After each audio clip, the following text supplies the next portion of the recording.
ीरम् अनन्तवर्णादिदंसणसहाबम् भोक्ष्यामि नियमसारम् केवली शुद्ध केवली नम कर अनंत उत्कृष्ट दर्शन ज्ञानमय जिन वीर को कहो नियम सार सुकेवली स्रोत केवली पर आप जिस व्यक्ति को कॉल कर रहे हैं वह उत्तर नहीं दे रही है। श्री नियम सार जी नामक परम आध्यात्मिक ग्रंथ स्वाध्याय हेतु में विराजमान है। आज से 2000 वर्ष पहले इस महान पवित्र ग्रंथ की रचना आचार्य श्री कुंद देव द्वारा इसी पवित्र भूमि पर की गई और इसके टीकाकार पदम प्रमलधारी देव मुनिराज हैं। ग्रंथ का नाम नियम सार है। नियम से करने योग्य कार्य अपनी आत्मा में सम्यक दर्शन, सम्यक ज्ञान, सम्यक चारित्र रूपी निर्मल पर्याय, पवित्र पर्याय, मोक्ष मार्ग रूपी पर्याय प्रकट करना, क्योंकि वह पर्याय स्वयं ही सुख स्वरूप है। आप जिस व्यक्ति को और कॉल कर रहे हैं नमस्कार, वायरसाल कोविड-19 रहा है। कृपया कुछ समय पश्चात प्रयास करें। The person you are calling is not answering. हमारे Please try आपके later. आत्मा में पर को अपना जानने वाली, पर को अपना मानने वाली, पर के साथ संबंध रखने वाली ऐसी मोराग देश रूपी अपवित्र रूप पर्याय, मलिन पर्याय प्रकट है, जो स्वयं दुख स्वरूप है और अनंत दुख का कारण भी है। ऐसी मूराग देश रूपी मलिन पर्याय का अपनी आत्मा में से उसका अभाव करना और सम्यक दर्शन ज्ञान चारित्र रूपी निर्मल पर्याय, पवित्र पर्याय, मोक्ष मार्ग रूपी पर्याय को प्रकट करना।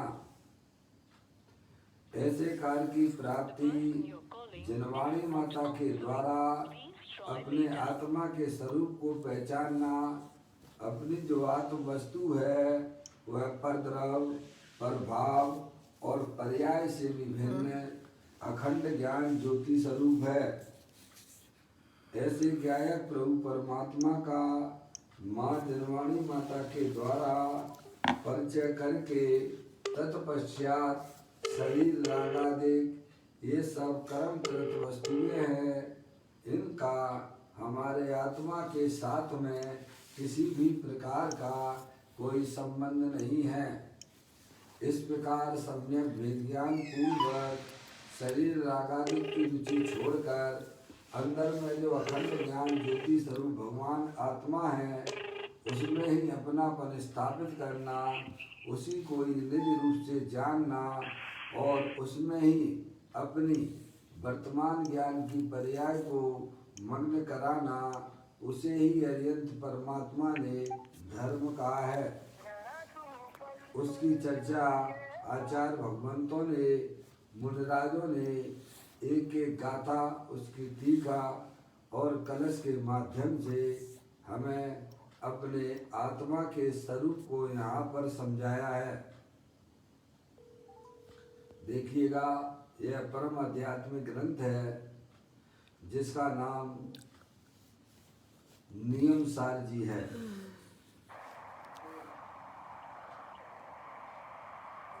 यहाँ पर सातवां अधिकार परम आलोचना अधिकार चल रहा है। उसके अंतर्गत अभी अपन ने 111 नंबर की गाथा पूर्ण करने के बाद यहाँ पर परम प्रबलधारी जय मुनिराज 9 कलशों का श्लोकों का यहाँ उन्होंने उनकी रचना की है। इसमें आलोचना के तीसरे वेद की चर्चा की गई है, जिसका नाम है अविकृतीकरण। 162वें नंबर का कलश अपन आज प्रारंभ कर रहे हैं। आप जिस व्यक्ति को कॉल कर रहे हैं वह उत्तर नहीं दे रहा है। है आप लोग निकाल लीजिए, मैं उसका पाठ पढ़ता हूँ। हरे अंत सुत समतम गुण कमलनी हंस जो आनंद भरपूर कर्मों से सदा है भिन्न जो चैतन्य मूर्ति अनूप नित छोड़े न ज्ञान स्वभाव को वह आत्मा ना गहे किंच किसी भी प्रभाव किसी भी प्रभाव को ग्रहण नहीं करता है। देखिएगा 162वें नंबर का यह कलश है। यहाँ पर पदम प्रबलधारी देव मुनिराज अविकृतीकरण आलोचना की बात हमें यहाँ समझाते हैं। हरे अंत शुद्ध समतम गुण कमलनी हंस जो आनंद गुण भरपूर कर्मों से सदा है भिन्न जो। अपनी जो चैतन्य वस्तु है वो अंत शुद्ध समदम गुण कमलनी हंस जो। अपनी जो चैतन्य वस्तु है अपने अंतरंग में शुद्ध है, नहीं? समदम गुण कमलनी हंस जो। और कैसी है वह चैतन्य वस्तु? सम यानी शांत स्वभाव वाली है, दम यानी जितेंद्रियता रूप लिए हुए है, ऐसे उसमें गुण है। हरे अंत शुद्ध सम दम गुण कमलनी हंस जो है। अपनी जो चैतन्य वस्तु है वह शुद्धता का भंडार है, अंतरंग में अंत शुद्ध है और शांत स्वभावी है। सम यानी शांत स्वभावी है, दम यानी जितेंद्रियता का गुण लिए हुए है, इंद्रियों को दमन करने वाली है। और हंस जो है हंस के समान है, बताते अभी समझाएंगे। आनंद गुण भरपूर कर्मों से सदा है भिन्न। कैसी है वह चैतन्य वस्तु? आनंद गुण भरपूर, अपने ज्ञान दर्शन आदि अनंत गुणों से भरपूर है और कर्मों से सदा भिन्न है।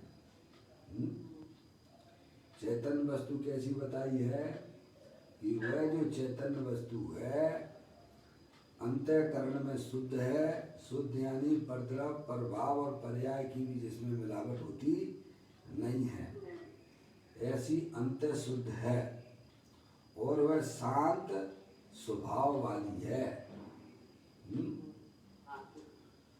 और अपने ज्ञान दर्शन आदि अनंत गुणों से भरपूर है। कर्मों से सदा है भिन्न जो।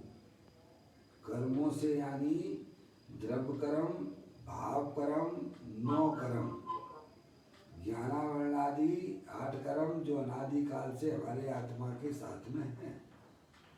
विद्रव्य कर्म, शरीर आदि 9 कर्म, भाव कर्म यानी मूल आदेश का जो परिणाम संसार अवस्था में आत्मा की पर्याय में देखा जाता है उन तीनों कर्मों से तीनों काल भिन्न है।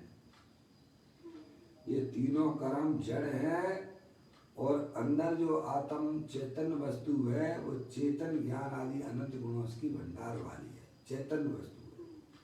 तीनों कर्म जड़ है और आत्मा अरूपी है, चेतनेश्वर है। द्रव कर्म, भाव कर्म, नौ कर्म ये जड़ है। इनसे अपनी चैतन्य वस्तु अरूपी ज्ञान दर्शन आदि अनंत गुणों के भंडार वाली, निर्मल गुणों का भंडार, पवित्र गुणों का भंडार, ऐसी दो चीजें समझ लेना चाहिए। एक तरफ कर्म जो जड़ रूप से है और चैतन्य वस्तु जो जानने देखने वाली है, वह दोनों में किसी भी प्रकार का कोई मेल नहीं है। दोनों की जातियां भिन्न भिन्न हैं। द्रव कर्म, भाव कर्म, नौ कर्म ये जड़ हैं और इनको जानने वाली वह चैतन्य वस्तु वह कैसा में दोनों भिन्न भिन्न हैं। देखिएगा, आनंद गुण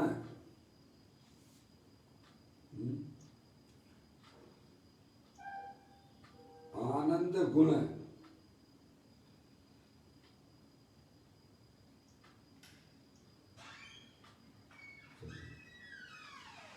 आनंद गुण भरपूर कर्मों से सदा आपके द्वारा डायल किया गया नंबर अभी व्यस्त है, कृपया लोगों का तत्काल प्रयास करें। नंबर आ रहा है कभी का अभी मैंने लगाया है, देख लेना। Please try later. समय पर उपस्थित नहीं रहते हैं और बाद में फिर फोन लगाते दिक्कत आती है।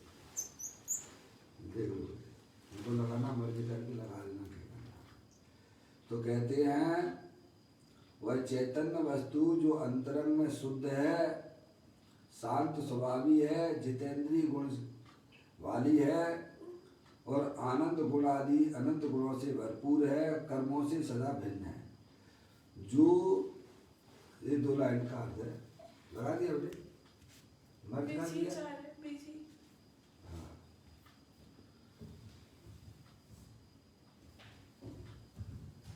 अरे अंत शुद्ध समदम गुण कमलनी हंस जो, आनंद गुण भरपूर कर्मों से सदा है भिन्न जो। दो लाइन अपन ने पढ़ी। तीसरी लाइन, चैतन्य मूर्ति अनूप नित्य छोड़े न ज्ञान स्वभाव को। क्या उन दो लाइनों में ऊपर वाली लाइन में परम प्रबंधाई देव मुनराज ने यह समझाया कि अपनी जो चैतन्य वस्तु है वह जो है शुद्ध है, अनंत गुण जो है उसमें निर्मल है, पवित्र है, शुद्ध है, शांत स्वभावी है, अनंत गुणों से भरपूर है और सदा वो है कर्मों से भिन्न है। ये दो लाइन में बताया। तीसरी लाइन में कहते हैं चैतन्य मूर्ति अनूप नित्य छोड़े न ज्ञान स्वभाव को। क्या जो चैतन्य वस्तु है, जो अंतर शुद्ध करने वाली वस्तु है, वह चैतन्य मूर्ति अनूप, अनूप यानी अनुपम है, अनुपम गुण वाली चैतन्य मूर्ति अरूपी है, अनुपम है, उसकी कोई उपमा दी जा सकती नहीं है। नित्य छोड़े ना ज्ञान स्वभाव को, कभी भी वह अपने ज्ञान स्वभाव को छोड़ती नहीं है। ये तो वस्तु का स्वरूप है, यानी कोई भी वस्तु जो है वह कभी भी अपने स्वभाव को छोड़ती नहीं है। पानी है, पानी अपनी शीतलता को छोड़ता है क्या? नहीं छोड़ता है।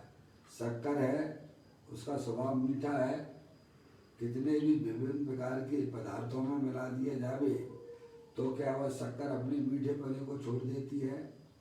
नहीं छोड़ती है।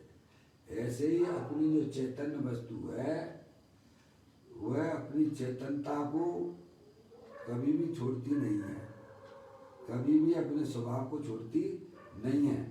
भले ही उसमें आपको द्रव कर्म, भाव कर्म, नौ कर्म का संयोग दिखाई देता है, लेकिन वह चैतन्य वस्तु कभी भी द्रव कर्म, भाव कर्म, नौ कर्म रूप से परिणम नहीं करती है। वह तो अपनी चेतनता को अखंड कायम रखती है। तो कहते हैं चैतन्य मूर्ति आत्म वस्तु है, वह नित्य छोड़े ना ज्ञान स्वभाव। देखो आपके आत्मा के परिणामों में नाना प्रकार के शुभाशुभ परिणाम है, सुबह से शाम तक 24 घंटा अनादिकाल से होते चले आ रहे हैं, लेकिन जानने देखने वाले आप कब नहीं रहे हो? जानने देखने वाले कब नहीं रहे हो? विविध प्रकार के शरीरों का संयोग है प्राप्त हुआ, नाना प्रकार के शरीर, 1 इंद्री, 2 इंद्री, 3 इंद्री, 4 इंद्री, असंगी संगी है, समझ में आया? शरीर की प्राप्ति हुई, संयोग में मिले अनादिकाल से, लेकिन आप जानने देखने वाले रहे कि नहीं उसमें? क्या मिलावट हो गई क्या उसमें? नहीं हुई। ऐसे ही रागादिक परिणतियाँ हमारी आत्मा की पर्याय में संसार अवस्था में विविध प्रकार की शुभाशुभ भाव रूप रहे, लेकिन वह चेतनता कब छोड़ दी है? अब इसी पर्याय में देख लीजिए आप, इसी पर्याय में देख लीजिए आप, सुबह से शाम तक आपकी आत्मा की पर्याय में विविध प्रकार की इच्छाएं होती हैं। कुछ शुभ भाव रूप से होती हैं, कुछ अशुभ भाव रूप से होती हैं, पर आप वो तो शुभ अशुभ के परिणाम तो चले जाते हैं, लेकिन जानने देखने वाले आप रहते हो कि नहीं रहते हो? उसी को ही ज्ञानी कहते हैं। वही चेतन वस्तु है, वही आप हो। आप शरीर और रागादिक को ना देखिए, वे सब क्षण भंगुर तत्व हैं, जड़ हैं। समझ में आया? तुम तो एकमात्र अखंड ज्ञान ज्योति स्वरूप हो, अनंत शक्तियों के भंडार वाले हो। जितनी शक्तियां सिद्ध परमात्मा के पास में है, उतनी की उतनी शक्तियां, उतनी की उतनी शक्तियां प्रत्येक आत्मा में तीनों काल विद्यमान वस्तु है। वो स्थायी वस्तु है, समझे? तो यहाँ कहते हैं चैतन्य मूर्ति भगवान आत्मा है, शरीर रागादिक से भिन्न है और अंदर में तीनों काल कायम रहने वाला है। शरीर रागादिक का लक्ष्य छोड़ दीजिए, अंदर में अखंड ज्ञान ज्योति स्वरूप को आप स्वीकार कीजिए, अपने अस्तित्व को स्वीकार कीजिए। समझे? ये बात यहाँ में पदम प्रमलधारी देव मुल्लाज कहते हैं। तो कहते हैं चैतन्य मूर्ति अनुपम नित्य छोड़े न ज्ञान स्वभाव को। क्या? चैतन्य मूर्ति जो भगवान आत्मा है वह अनुपम है और वह कभी भी अपने स्वभाव को कभी भी छोड़ता नहीं है। वह कभी भी नहीं छोड़ा है, समझेंगे आप? और छोड़ेगा भी नहीं, क्योंकि वस्तु अगर अपने स्वभाव को छोड़ देगी, देखो इस पप्पू का फोन आ रहा है, इसमें तुम्हारी माँ का फोन आ रहा है नहीं? अभी उस समय तो उपस्थित रहते नहीं जब लगाते हैं, तो चालू है इसमें। चलो देख लीजिए, समझ में आया? तो कहते हैं कि वह चैतन्य वस्तु है जो कि आप हो, अनंत शक्तियों के भंडार वाले हो। उस पर आपको दृष्टि लगाना है। इस पर ये सारी बात बताकर क्या समझाना चाहते हैं कि शरीर ये जड़ है और आत्मा जो चैतन्य वस्तु, ज्ञान, दर्शन आदि अनंत शक्तियों के भंडार वाला है, ऐसा अपने ज्ञान की पर्याय में निर्णय कीजिए। और हमारी आत्मा में जो भी विविध प्रकार की इच्छाएं हो रही हैं, वे सब संसार अवस्था में होती हैं, पर उनका स्वरूप जो है क्षणभंगुर है, वो कोई स्थायी नहीं है। चेतनेश्वर वस्तु इसमें एक स्थायी वस्तु है जो ना कभी उत्पन्न होती है और ना कभी वह नाश को प्राप्त होती है। ऐसी चैतन्य वस्तु वह आप हो, उस पर आप अपनी दृष्टि को दीजिए। स्थायी वस्तु पर आप अपनी दृष्टि को, अपनी पर्याय को वहाँ लगाइए। तो उससे क्या हो जाएगा, जो द्रव्य के अंदर अनंत शक्तियां विद्यमान हैं, समझा, जीवत्व शक्ति है, चित्त शक्ति है, दृष्टि शक्ति है, ज्ञान शक्ति है, प्रबुद्ध शक्ति है, विभुत शक्ति है, सर्वदर्शिक शक्ति है, सर्वगत शक्ति है, ऐसी जो अनंत शक्तियां द्रव्य के चैतन्य वस्तु में विद्यमान है, अपने ज्ञायक प्रभु परमात्मा पर जब दृष्टि दे दी जाती है, जब यह जीव अपनी आत्मा की तरफ देखता है, तब उसकी द्रव्य के अंदर जो शक्तियां थी वे पर्याय में उनकी व्यक्तता हो जाती है, और रागादिक परिणतियां जो दुख रूप चल रही थी उनका नाश हो जाता है। तो दो बात बताई थी, अपनी चैतन्य स्वरूपी वस्तु पर दृष्टि देने मात्र से क्या होता है कि द्रव्य के अंदर जो शक्तियां हैं उनकी पर्याय में अभिव्यक्ति हो जाती है, और पर्याय में होने वाले जो रागादिक परिणाम है वे सब विलय को प्राप्त हो जाते हैं। ये आपको लाभ हो जाएगा। इसी को अरिहंत परमात्मा ने धर्म कहा है। क्या भाई, अब ये धर्म करना है तो बहुत अत्यंत सरल है, इसमें किसी प्रकार की कोई का समय जो है कठिनता बिल्कुल भी नहीं है। पप्पू भैया लाइन पर हैं। पप्पू भैया आवाज नहीं आ रही आपकी। पापा पापा मम्मी, अरे लाइन पर हो तो आवाज तो दीजिए। पापा दोबारा से देखो लाइन पर है कि नहीं है। अभी फोन आ रहा था उनका। अरे मैंने लगाया भी तो था। देखो ये राग बड़ा तकलीफ देने वाला है, समझ में आया? दिख तो रहे हैं पापा। जब पापा आवाज क्यों नहीं दे रहे थे? पापा आवाज नहीं आ रही है क्या? अच्छा, मम्मी कहाँ है?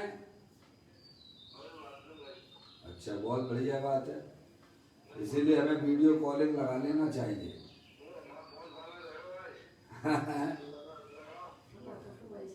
चलिए पप्पू भैया, देखो पप्पू भैया गया तो काट दो, दोबारा लगाओ। आप क्या करें पापा, वैसे तो मोक्ष में अकेले ही जा सकते हैं, साथ में ले जाने की कोई व्यवस्था है नहीं है, लेकिन राग जो है ना अपना छोड़ता नहीं है, भैया। यहाँ पर यह बात समझाई जा रही है कि चैतन्य वस्तु मूर्ति भगवान आत्मा वह तीनों काल विद्यमान वस्तु है। क्या शरीर और रागादि ये कर्म जनित वस्तुएं हैं और ये जड़ हैं। समझ में आया? पप्पू भैया आप बहुत परेशान करते हो, इसीलिए आपको दोबारा लगाया है। चलिए अभी जागृत है, मैं आपको देख रहा था, आवाज दे रहा था, तो भैया की आवाज नहीं आ रही है। अच्छा रहता है भाई। देखेगा, बात ये चल रही थी, पदम प्रबंधारी देव मुराज इस कलश में हमें यह बात बताना चाहते हैं कि अंतःकरण जो वस्तु अपनी शुद्ध है, चैतन्य वस्तु तीनों काल अपने अनंत गुणों से भरपूर है, शांत स्वभावी है, जितेंद्रियता नाम का उसमें गुण है, इंद्रियों को जीतने की शक्तियां हैं, समदम दिया। 2 लाइन पढ़ता हूँ। अरे अंत शुद्ध समदम गुण कमल निहंस जो, आनंद गुण भरपूर कर्मों से सदा है भिन्न जो है। अपनी जो चैतन्य वस्तु है वह अंत शुद्ध है, अनंत गुणों से, अनंत गुण जो शुद्ध रूप से विद्यमान है उसमें, क्या, और वह शांत स्वभावी है, जितेंद्रीय पना उसमें है, इंद्रियों को जीतने की उसमें शक्तियां है, और वह चैतन्य वस्तु अपने आनंद गुण से भरपूर है। कैसी है? अपने आनंद गुण से भर। आनंद से सुख स्वरूप भी है, जो आचार्य अमृतचंद देव ने 32वें नंबर के कलश में उस आत्मा के स्वरूप को जहाँ बताया है। सुख शांत रस से लबालब है, ज्ञान सागर आत्मा, विभ्रम की चादर हटा, सर्वांग पर घट आत्मा। हे भोजन इस लोक के सब एक साथ नाइए, इसे ही अपनाइए, इसमें ही मग्न हो जाइए। क्या कहते हैं कि वह चैतन्य वस्तु जो है सुख शांति के भंडार वाली है और उसके अनंत गुण जो है वे शुद्ध हैं। समझ गए आप? उसमें राग आदि की कोई भी मिलावट होती नहीं है। शरीर आदि पर पदार्थों की जिसमें कभी मिलावट होती नहीं है, ऐसी चैतन्य वस्तु तीनों काल विद्यमान वस्तु है। ऐसा जानकर हे भव्य, तू अंतर्मुखी उपयोग के द्वारा उस आत्मा को तू जान। उससे क्या होगा कि पर्याय में होने वाले जो रागादिक परिणाम, जो शुभाशुभ भाव परिणाम है, वे नाश को प्राप्त हो जाते हैं और अंदर में जो शक्तियां द्रव्य रूप से विद्यमान थी उनकी पर्याय में अव्यक्ति हो जाती है। इसे अरिहंत परमात्मा ने धर्म कहा है। क्या भाई साहब? घर बैठे अपने आनंद को लूटिएगा। क्या भाई साहब? गजब का छंद। आनंद लेने के लिए, सुखी होने के लिए आपको किसी की तरफ नहीं देखना है। क्या भाई साहब? सच्चा ज्ञान अपनी आत्मा का कर लीजिएगा और अपने चैतन्य स्वरूपी भगवान आत्मा की दृष्टि कीजिएगा तो पर्याय में होने वाले समस्त दुख वे विलय को प्राप्त हो जाते हैं और तत्काल ही आपकी आत्मा की पर्याय में भाई साहब अतीन्द्रिय आनंद सुख की प्राप्ति होती है। इसका नाम धर्म है। क्या बात समझ में आती है? प्रभु की बात है, आचार्य परमेष्ठी की बात समझ में आती है, हैं? मुनिराजों की बात समझ में आना चाहिए भाई। वे कहते हैं चैतन्य मूर्ति अनूप नित्य छोड़े न ज्ञान स्वभाव को। संसार अवस्था में विविध प्रकार के आत्मा के संयोग में नाना प्रकार के शरीरों का संयोग हुआ है। एक इंद्री का शरीर मिला, दो इंद्री के शरीर मिले, तीन इंद्री के, चार इंद्री के, हैं भाई साहब, असंगी संगी जी 4 गति 84 लाख योनियों के नाना प्रकार के शरीरों के संयोग मिले, पर वे जड़ रूप से रहे हैं और तुम चेतन रूप से रहे हो। क्या? लेकिन उनमें कभी मिलावट होती नहीं है, क्योंकि दोनों के बीच में वज्र की दीवार है भाई साहब, अत्यंता भाव रूपी वज्र की दीवार है। इसी प्रकार से इस संसार अवस्था में जो विविध प्रकार के शुभ अशुभ परिणाम जो होते हुए दिखाई दे रहे हैं, वे कभी भी चैतन्य रूप से परमन नहीं करते हैं और ज्ञान कभी भी अपने स्वभाव को छोड़ने वाला नहीं है। तो ज्ञानी कहते हैं ये शरीर रागादिक क्षण भंगुर तत्व है, उनकी दृष्टि छोड़ दो, उन्हें अपना मानना छोड़ दो। अंदर में जो चैतन्य स्वरूपी भगवान आत्मा है, जिसका कभी भी अभाव नहीं होता है, क्या ऐसे गायक प्रभु परमात्मा का आप जो है आश्रय लो। अनंत काल हो गया हमने अभाव में जिंदगी जी है, कितने काल में जिए? अभाव में जिंदगी। बाबा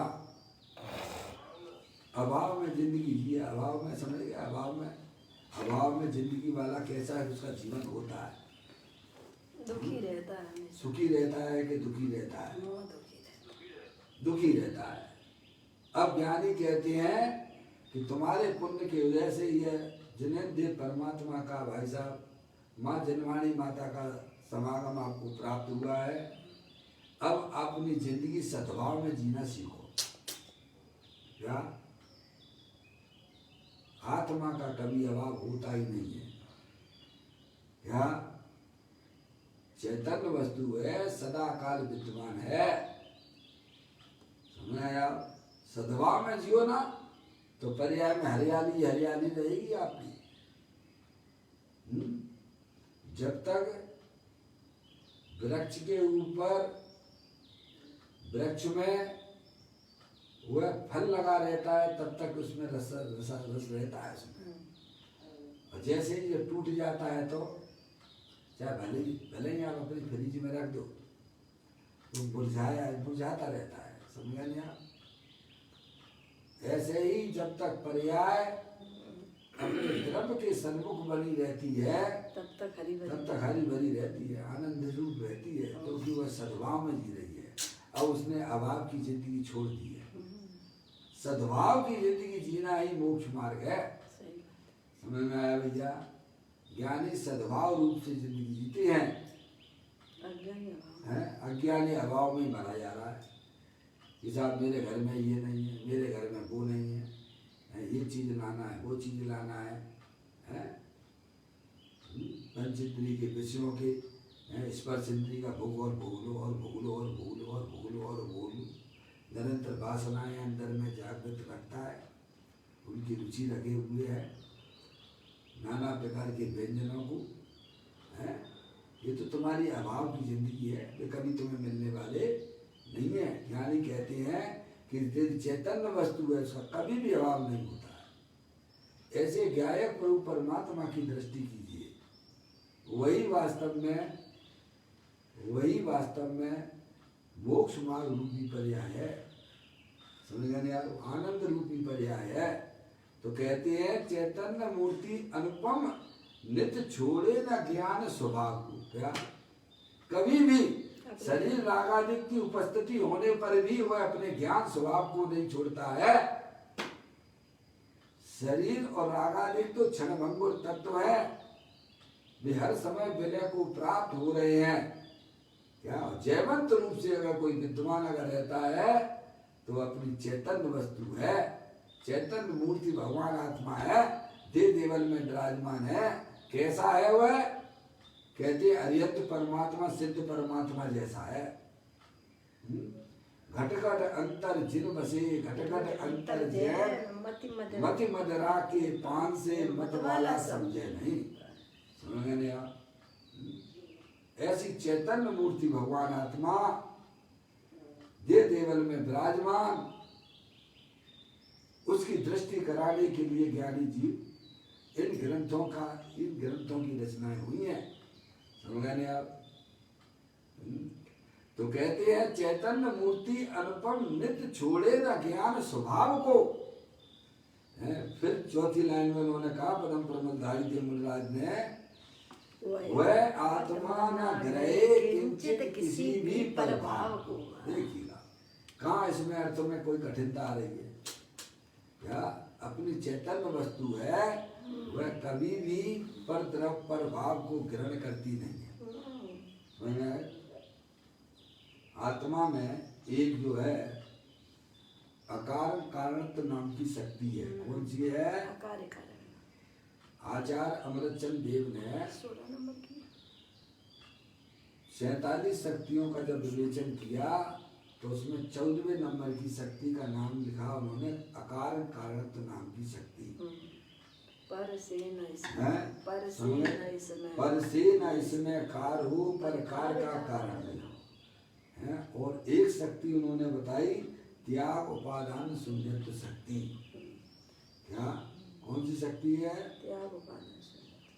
त्याग उपादान शून्यत्व शक्ति। नहीं त्यागता कुछ भी तथा नहीं ग्रहण करता कुछ कभी क्या। और ये त्याग उपादान शून्यत्व नाम की जो शक्ति है केवल आत्मा में ही है कि बाकी के 5 द्रव्यों में भी है? सभी में। मम्मी सभी द्रव्यों में है। ये सब इतनी बढ़िया सुंदर व्यवस्था है इस जगत की, कभी हमने कभी उसको पहचानने की कोशिश नहीं की है। प्रत्येक द्रव्य के अंदर त्याग उपादान शून्यत्व नाम की शक्ति विद्यमान है। इस कारण से कोई भी द्रव्य पर द्रव्य को ना तो ग्रहण करता है ना किसी को छोड़ सकता है। जब ग्रहण ही नहीं किया तो छोड़ने की बात कहाँ से आ गई। ऐसे ही अपनी चैतन्य मूर्ति भगवान आत्मा त्याग उपादान शून्यत्व शक्ति से सुशोभित है।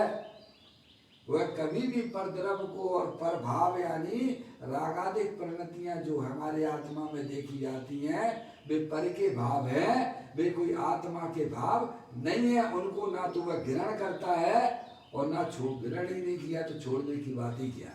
ये चौथी लाइन में ये समझाया क्या, वह आत्मा न ग्रहे किंचित किसी भी पर भाव। क्या 97 नंबर की गाथा इसमें आपने पढ़ी थी नियम सार जी में, हैं? निज भाव को छोड़े नहीं किंचित ग्रहे पर भाव ना जानो और देखूं मैं वही ज्ञानी करे चिंतन यही। क्या कैसी है अपनी वह चैतन्य वस्तु, पर द्रव्य और प्रभाव को वह ग्रहण नहीं करती है, निज भाव को छोड़ा नहीं है और निज भाव अपने ज्ञान आदि अनंत शक्तियों को कभी छोड़ती नहीं है। ज्ञानी यही चिंतन करते हैं। ज्ञानी ये क्या चिंतन करता है? क्या भाई साहब?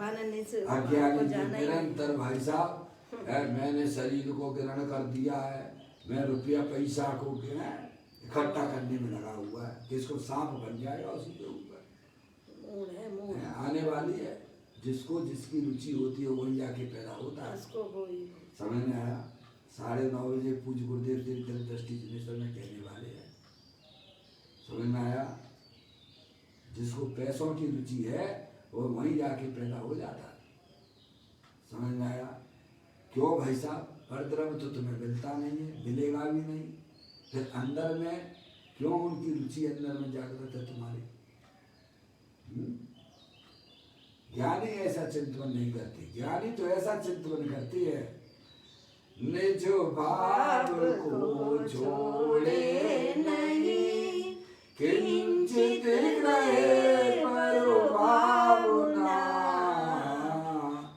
जानू और देखूं मैं वही ज्ञानी करे चिंतन यही बात यह पदम प्रमलधारी देव मुनिराज हमें समझाना चाहते हैं इस श्लोक में कि वह जो चैतन्य वस्तु है वह आत्म वस्तु है, वह नहीं ग्रहे किंचित किसी भी प्रभाव को।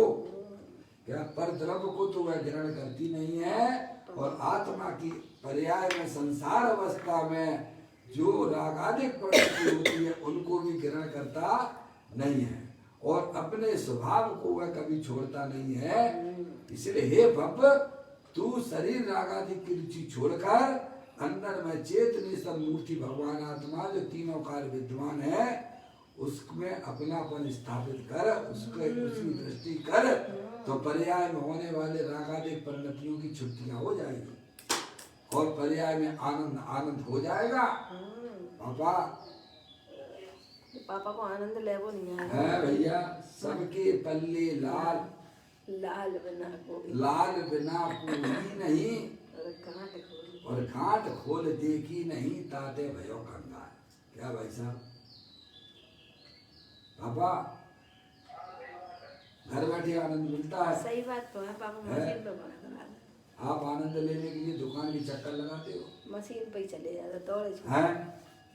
मिला क्या? है ही नहीं मिला। है, मिलने की कोई संभावना दिखती है? संभावना दिखती तभी तो जाते हैं? भगवान के। अंदर में सच्चा ज्ञान कर लो पापा, बस। है जहाँ हो वहाँ अपनी आनंद वस्तु का रसा स्वादन लीजिए आप। जहाँ भी रहोगे वहाँ क्या, जहाँ भी रहोगे वहाँ अपनी चेतन वस्तु का आनंद लेते रहोगे आप। और ये ज्ञान नहीं किया तो पापा कहाँ से आए हैं आप? कहाँ से आ रहे हो भैया? निगोद से आ रहे हो और वहीं चले जाओगे। बताओ क्या करो तो। क्योंकि संसार में ज्यादा से ज्यादा रहने की व्यवस्था 2000 सागर की है, ज्यादा से ज्यादा, समझ गया? जिसमें आपके 1360 अथवा 1240 की दोनों की चर्चा आती है। 1240 या 1260 या 1360 सागर में है, वहाँ स्वर्ग में रहे हैं ज्यादा से ज्यादा, और 640 अथवा 740 नरक में। कहाँ पर? नरक में। 2000 सागर तो आपके यूं हो गए हैं। अब रह गए सादिक में 2 इंद्रिय पर्याय त्रियंच की, 3 इंद्रिय पर्याय, 4 इंद्रिय और असंगी और संगी त्रियंच की और मनुष्य पर्याय, ये सादिक में जाती है। समझ में आया? कितना कम अवसर और ये सब पूरा हो गया आपका सादिक 2000 साल है। अब कहाँ जाओगे आप? पापा ये अंतिम भाव हुआ तो कहाँ जाएंगे बताओ? क्या भाई सुनो, कहाँ जाओगे? अगर सच्चा ज्ञान करा होगा तो सिद्ध भगवान जैसे आनंद देते रहोगे। यहाँ भी लीजिए और सिद्ध भगवान बनकर भी लीजिए आप। क्या सच्चा ज्ञान कर लिया तो यहाँ भी आनंद उठाइए और भाई साहब सिद्ध भगवान बन के अनंत आनंद की पर्याय का भोग भी करिए आप, हैं? और सच्चा ज्ञान नहीं किया तो भाई साहब जहाँ से आए हो बस वहीं चले जाओगे निगोद में। समझ में आया? ये तो सादिक 2000 सागर की कहानी बताई। ये कोई जरूरी नहीं है, ये कोई जरूरी नहीं है। निगोद से निकला जी, 2 इंद्रिय पर्याय में आया, पुनः वापस चला गया। फिर वहां से उठना उसका बहुत दुर्लभ है। दुर्लभ लई जो चिंता मणि त्यों पर्याय लई त्रस्तनी। समझ में आया? 2 इंद्रिय पर्याय संसार में मिलना जहाँ कठिन है, आपके पास में हमारे पास में तो संगी मनुष्य पर्याय है। अभी हम अपने आत्मा को पहचानने की कोशिश नहीं कर रहे हैं तो समझ लेना चाहिए आप भाई साहब वहीं जाना पड़ेगा, है? निगोद जाना पड़ेगा। अनंत काल पीछे हो जाओगे, अब आप अनंत काल पीछे हो जाओगे, वहां से उठना मुश्किल हो जाएगा, वापस आना बहुत मुश्किल है। अरे समुद्र के अंदर भाई साहब, समुद्र के अंदर आप जो है कोई चिंतामणि रतन को डाल दोगे भाई साहब, वह पत्थर तो एक बार मिल जाएगा, लेकिन ऐसी मनुष्य पर्याय जिन्हें देव परमात्मा का समागम माँ जनवाणी माता को सुनाने वाले आपको नहीं मिलेंगे। समझ में आया? इसीलिए अपनी पूरी ताकत लगाकर अपने चैतन्य स्वरूपी भगवान आत्मा को समझने में अपना पीर लगाना, क्योंकि आत्म वस्तु तीनों काल विद्वान है। इसीलिए प्रभु कहते हैं तुम उसको पहचानो कि शरीर रागादि कर्मों का संयोगी भाव होने पर भी वह कभी भी उन रूप पर मन नहीं करती है। ऐसी ज्ञानानंद मूर्ति भगवान आत्मा दे देवल में विराजमान है। तुम उसकी दृष्टि करते ही पर्याय में रागादिक परिणतियां दुख परिणतियां विलय को प्राप्त हो जाती हैं और पर्याय में आनंद हो जाता है। उसी को भगवान ने धर्म कहा है। ये बात इसीलिए समझाई जा रही है भैया। कहते हैं वह आत्मा न ग्रहे किंचित किसी भी पर भाव को। ये शुभाशुभ रूप परिणाम हमारी आत्मा में जो संसार अवस्था में देखे जा रहे हैं, उनको आत्मा ने आज तक ग्रहण तक नहीं किया है। समझ रहे आप? ये बात हमें समझाई है। अब देखिएगा इसी गाथा इसी कलश के ऊपर पूज्य गुरुदेव श्री ने जो यहाँ इसका स्पष्टीकरण कर रहे हैं वो भी आप यहाँ पर लीजिए। ये तो कलश में बताया है और अब इसे पूज्य गुरुदेव श्री यहाँ समझा रहे हैं वो भी देख लीजिए। कहते हैं भगवान आत्मा चैतन्य के गुणों में केली करने वाला राजहंस है। क्या है? चैतन्य के गुणों में केली करने, काय में केली करता रहता है? चैतन्य के गुणों में, अपने अनंत गुणों में केली कर रहा है हंस की तरह है। जैसे हंस होता है ना, सबसे बड़ा जानवरों में दिखाई हंस है, समझ गए आप? राजहंस। ऐसे ही भगवान आत्मा चैतन्य हंस है। शरीर रागादिक के बीच होते रहने पर भी अपने अनंत गुणों में केली करता रहता है। क्या? भगवान आत्मा चैतन्य के गुणों में केलियां खेलता रहता है। करने वाला हंस है सदैव है, द्रव कर्म नौ कर्म से रहित है ही। कैसा है? द्रव्य कर्म और नौ कर्म से तो रहित है। शरीर द्रव्य कर्म यानी ज्ञानावरण आदि 8 कर्म और शरीर आदि 9 कर्म से तो रहित है ही। समझ गए आप? आपको रहित करना नहीं है पापा, है केवल सच्चा ज्ञान करना है। क्या करना है? कि मेरी जो चैतन्य वस्तु है वह तीनों काल शरीर से भिन्न है। शरीर जय है और मैं जानने देखने वाला पदार्थ अमूर्तिक हूँ, ऐसा ज्ञान सच्चा करना। और क्या करना है बोलो भैया? भिन्न करना नहीं है, तो भिन्न ही है, उसका ज्ञान करो। ऐसे ही 8 कर्मों का संयोग जो हमारे आत्मा के साथ में अनादि काल से है वे सब जड़ रूप से हैं। क्या? और आत्मा चैतन्य रूप से विद्यमान है। तो कहते हैं कि वह चैतन्य वस्तु सदैव द्रव्य कर्म और 9 कर्म से भिन्न ही है। ये बात पूज्य गुरुदेव श्री ने समझाई। कहते हैं वह सदैव द्रव्य कर्म और 9 कर्म से तो रहित है ही। अब रहेगा एक कर्म और। कौन सा रह गया? कौन सा कर्म रह गया? 3 कर्मों में कर्म, भाव कर्म। अरे बोलो, थोड़ा जागृति रखिए पर्याय में भाई साहब। जागृति कोई भगवान ने धर्म कहा है? सोते सोते अगर सुनोगे जिनवाणी तो कुछ समझ में नहीं आएगी। सही बात है। जब विदा करते हो किसी को रोते हुए करते हो कि हंसते हुए करते हो? घर से कोई जाता है तो हंसी खुशी करते हैं। विदा किसी की करते तो कहते भाई साहब रोते रोए, भाई साहब थोड़ा आवाज बंद कर दीजिए पंखे की, कूलर की। जिन्होंने भी चालू किया है म्यूट कर लीजिए। कोई बात नहीं, जिन इधर एक दूसरे मोबाइल पे आ रहा है थोड़ा जो है ये आवाज हमारे तक आ जाती है तो हमें भी डिस्टर्ब होता है, साथ में जो लोग हैं उनको भी होता है। आप बंद कर लिया, धन्यवाद।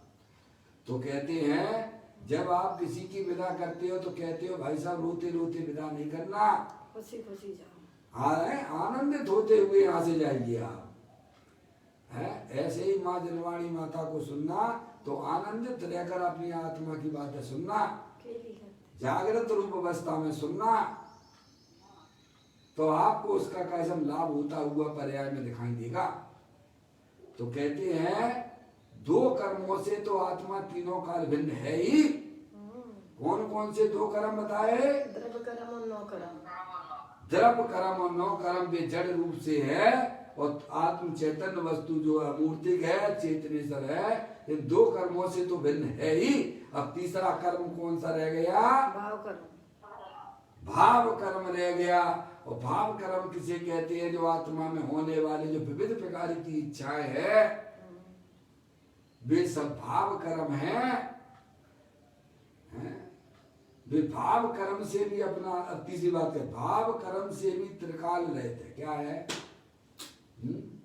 रागादिक प्रवृत्तियां वे आत्मा की शकल की नहीं है, वे आत्मा की पर्याय नहीं है। वो अगर वो भाव कर्म आत्मा की पर्याय होती तो अर्यंत सिद्ध परमात्मा आत्मा है कि नहीं है?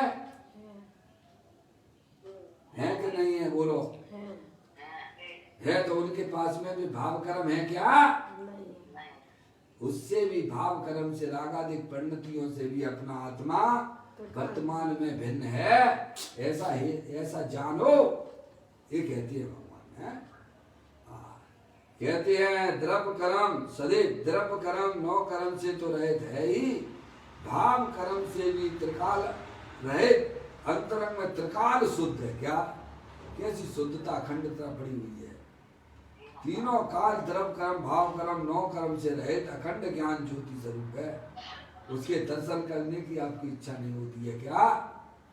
मंदिर में बैठे हुए भगवान की दर्शन करने की तो इच्छा होती है, अपने चैतन्य स्वरूपी भगवान आत्मा के दर्शन करने की इच्छा नहीं होती है क्या? ऐसा भगवान आत्मा तीनों काल विद्यमान वस्तु है। कहते हैं वह अंतरंग में त्रिकाल शुद्ध है। क्या ऐसी वस्तु शुद्ध पड़ी हुई है, पर द्रव्य से भिन्न है और अपने भावों से यानी अपने गुणों से अभिन्न है। ये द्रव्य की शुद्धता साहब ने भी ये शुद्धता के निश्चय भाषी में ये बात भी समझाई थी। द्रव्य की शुद्धता भगवान ने जो शुद्ध वस्तु बताई है वह कैसी है कि पर द्रव्य से तीनों काल भिन्न है। और अपने ज्ञान उस पर द्रव्य में क्या क्या लेना मम्मी? पर द्रव्य के पर द्रव्य में क्या क्या ले लेना? पर द्रव्य और पर द्रव्य के। बहुत सुंदर बात कही मम्मी, बहुत ही सुंदर बात की है आपने। पर द्रव्य में भाई साहब द्रव्य कर्म भाव कर्म और नौ कर्म सब ले लेना, उनसे भिन्न अपने भावों से अभिन्न यानी अपने गुणों से वह अभिन्न है। उसमें से ज्ञान ऐसे अलग नहीं किया जा सकता है, दर्शन ऐसे अलग नहीं किया जा सकता है। ऐसी तीनों काल टंकोत्कीर्ण वस्तु दे देवन में विराजमान है, उसके दर्शन करने के लिए ज्ञानी जीव कहते हैं अनंत काल हो गया तुमने अपनी आत्मा को ना पहचाना, अपने आत्मा के दर्शन नहीं किए हैं, अपने आप को आत्मा रूप से स्वीकार नहीं किया है आपने। और जिस समय आप अपने आप को आत्मा रूप से स्वीकार कर लोगे उसी समय आपकी पर्याय में होने वाले रागादिक परिणतियों की धज्जियां उड़ जाती हैं। आत्म जागृति का नाम धर्म है, अपने आप को चेतने सर भगवान आत्मा रूप से स्वीकार करना। मैं शरीर वाला नहीं हूँ, मेरा ये स्त्री नहीं हूँ, मैं पुरुष नहीं हूँ, मैं रागादिक वाला नहीं हूँ, मैं तो चेतने सर भगवान आत्मा हूँ। ऐसी स्वीकृति जो जीव करते हैं उनकी पर्याय में जब ही जिए आत्म जाने तब ही जिए शिव सुख ठाने। कब? घर बैठे भगवान जैसा आनंद मिलता है भाई साहब, यहाँ घर बैठे आनंद की प्राप्ति होती है। अपने आप को आत्मा रूप से स्वीकार कीजिएगा, मैं चैतन्य वस्तु हूँ, शरीर में नहीं हूँ। ये रागादिक परिणतियां तो क्षण भंगुर तत्व है, इनसे भी हमारे आत्मा का किसी भी प्रकार का कोई संबंध नहीं है। ऐसी जो अखंड ज्ञान ज्योति रूप से जो अपने आप को स्वीकार करता है तो द्रव्य के अंदर जो शक्तियां विद्यमान होती हैं उनकी पर्याय में अभिव्यक्ति हो जाती है। उसे ही अनंत परमात्मा ने धर्म कहा है।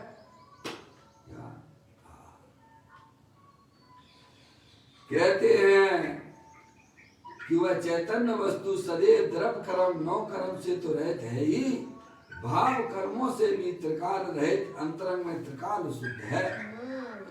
आत्मा का अंतरंग संपूर्ण शुद्ध है, लोग संपूर्ण रूप से शुद्ध पड़ी हुई है। आत्मा को वह शुद्धता को प्राप्त हो, पर्याय में शुद्धता पवित्र पर्याय की प्राप्ति हो जाती है। अंतरंग अर्थात त्रिकाल रहने वाले अनंत गुण तो सदा शुद्ध ही है, जैसी गाथा में कहते आई थी। जिस प्रकार राजहंस सरोवर के कमल पुष्पों में केली करता है, या राजहंस होता है ना, हंस होता है ना, सरोवर में कमल पुष्पों में केली करता है, उसी प्रकार यह चैतन्य तत्व ज्ञान सरोवर के शांत भाव और जितेंद्रियता रूपी कमलों में सदैव केली करने वाला है। तीनों का आनंदित रूप रहता है। बताइए ऐसी अपनी चेतन वस्तु दे देवन में विराजमान है भाई साहब। और भाई ना जान के कैसे सूखे सूखे दुखी हो रहे हैं। तीनों काल आनंद आदि अनुपम तीनों काल आनंद आदि अनुपम गुणों वाला चेतन चमत्कार की मूर्ति है। चेतन चमत्कार मूर्ति दे देवल में विराजमान है भाई साहब। चेतन उस मूर्ति के दर्शन करने के लिए भगवान ने कह रहे हैं एक ही काम तो आपको दिया है कि अपने आत्मा को पहचानो है? और उसके साथ कैसे में अपना संबंध बना के चलो। ये संबंध कभी टूटने वाला नहीं है आपका। जितने भी संसार अवस्था में जो संबंध बनाए जा रहे हैं वे सब कृत्रिम है, वे सब छूटने वाले क्या छोटे ये तुम्हारे कोई काम के नहीं है। अब इस पर्याय में आ गए तो स्त्री मेरी है भाई साहब, शरीर मेरा है? ये लड़का मेरा है, लड़की मेरी है। फिर इसके बाद फिर तिर्यंच गति में चले जाओगे, फिर उन बच्चों को फिर अपने अपने भाई बहन देखने लगोगे। क्या भाई साहब कैसा पागलपन चल रहा है, पागलपन चल। फिर यहाँ आंख बंद भई सब छूटे बाबा, जैसे आंख बंद करने पर भाई साहब रात में दूसरे सपने चालू हो जाते हैं और आंख खुली तो ये भैया ये दुकान मेरी है, मकान मेरा है, रुपया पैसा मेरा है, स्त्री मेरी है, पुत्र मेरा है, क्या? और आंख बंद भई फिर दूसरे सपने चालू हो गए है भाई साहब। ऐसे ही कल्पनाओं में सपनों में ही जी रहा है, सपनों में ही समय निकाल है। जिस पर्याय में जाता है उन सहयोगों को अपना मानता है और फिर पूरे कर फिर जाके दूसरी पर्याय में जाता है, फिर उन्हें संबंध बनाता है? ऐसे ही पागलपन चल रहा है इसके जीवन में। देखो आप क्या हमारे साथ में कैसा अनहोनी घटना घट रही है? इसीलिए आत्मा निरंतर दुखी हो रहा है।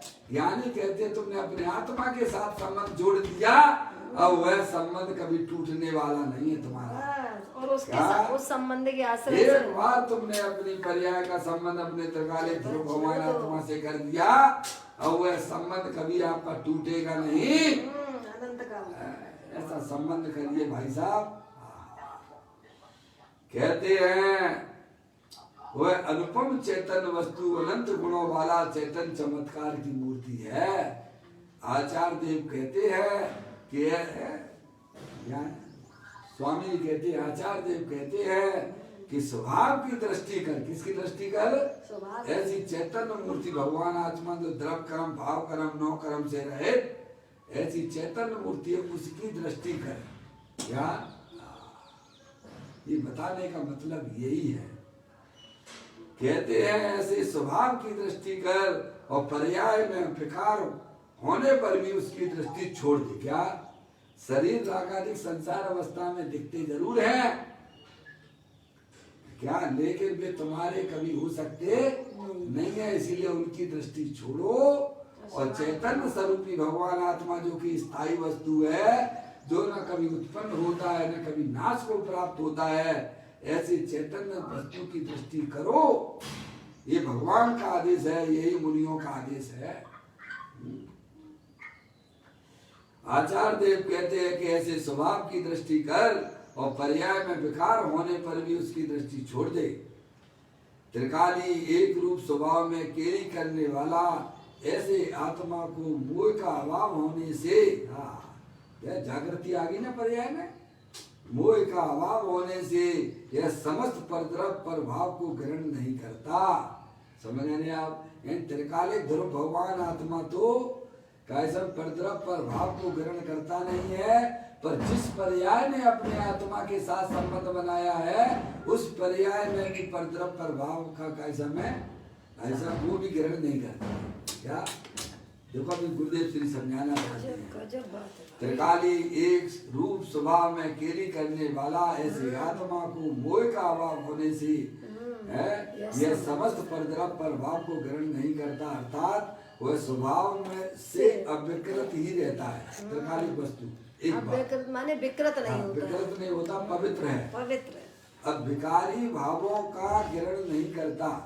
त्रिकाली स्वभाव में तो विकार का ग्रहण है ही नहीं, और उस स्वभाव का आश्रय करने वाली पर्याय में भी विकार का संबर हो जाता है। मम्मी क्या ये दशा त्रिकाली वस्तु में तो रागादिक परिणतियां है नहीं है, विकार कुछ है नहीं है, लेकिन जो पर्याय ऐसे त्रिकालिक ध्रुव भगवान आत्मा के अस्तित्व को स्वीकार करती है, उस पर्याय में भी विकार का संभव हो जाता है, विकार जो है दूर भाग चले जाते रुक हैं। जाता है। इसका नाम ज्ञानियों ने धर्म कहा है। इस प्रकार से हमें इस कलश का भाव समझना चाहिए कि ज्ञानी हमें यही समझाना चाहते हैं कि तुम्हारी जो चैतन्य वस्तु है वह अनंत गुणों के भंडार वाली है, और शरीर रागादिक और द्रव्य कर्म भी तुम्हारे आत्मा से तीनों काल भिन्न है।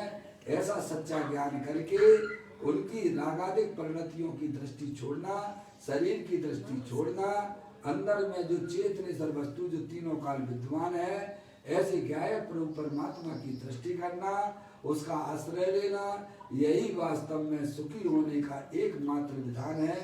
ये भगवंतों ने आपको बताया है, आपको इसे समझना चाहिए, अपने पर्याय में निर्णय कीजिए और उस ज्ञाय प्रभु परमात्मा का आश्रय लेकर अनंत काल के लिए वह आत्मा सुख के मार्ग पर चला जाता है। इसे ही ज्ञानी धर्म कहती है। यह कलश आज अपन ने पूरा किया, कल फिर एक नए कलश के साथ में निज निधि निज में बताई, ये अनंत अनंत उपकार है, उसके लिए जिन वाणी माँ को वंदना सतबार है, वंदना सतबार है। नौवां नमो का मंत्र ओम।